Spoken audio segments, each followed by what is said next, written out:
আজকাল ওজন কমাতে মানুষ ঝুঁকছে প্রাকৃতিক উপাদানের দিকে।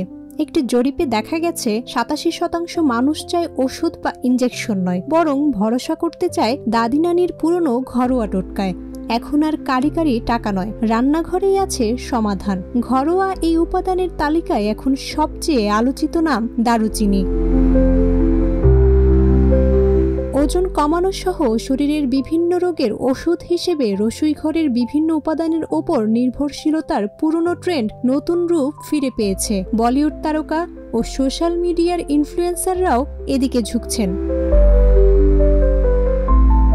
ওজন কমানোর জন্য জনপ্রিয়তা অর্জনকারী সর্বশেষ উপাদান হল সুগন্ধিযুক্ত মশলা দারুচিনি, যা সিনামোমাম গাছের বাকল থেকে পাওয়া যায়। কেন দারুচিনি এত উপকারী, বা এই মশলা কি আদৌ কাজ করে? পুষ্টিবিদদের মতে দারুচিনি রক্তে শর্করার ওঠানামা নিয়ন্ত্রণে রেখে খিদে কমায়। এর মধ্যে থাকা সিনামাল্টিহাইড বাড়ায় মেটাবলিজম, ফ্যাট বার্নে সাহায্য করে। শুধু তাই নয়, এটি ইনসুলিন সেন্সিটিভিটিও বাড়ায়, যার ফলে চিনি ও কার্ব ভালোভাবে হজম হয়।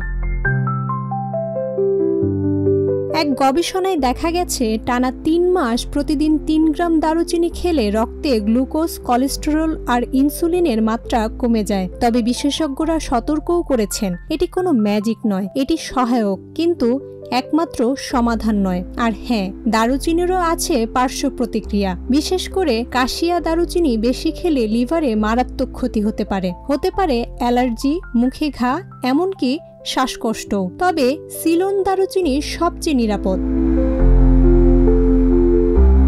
ওজন কমাতে চাইলে দারুচিনি সহায়ক হতে পারে, তবে একমাত্র অস্ত্র নয়। সঠিক খাবার, ঘুম, ব্যায়াম আর মানসিক স্বাস্থ্যের সাথে এটা কাজ করে। তাই চিনি নয়, চিন্তা কমান আর দারুচিনিকে বন্ধু বানান।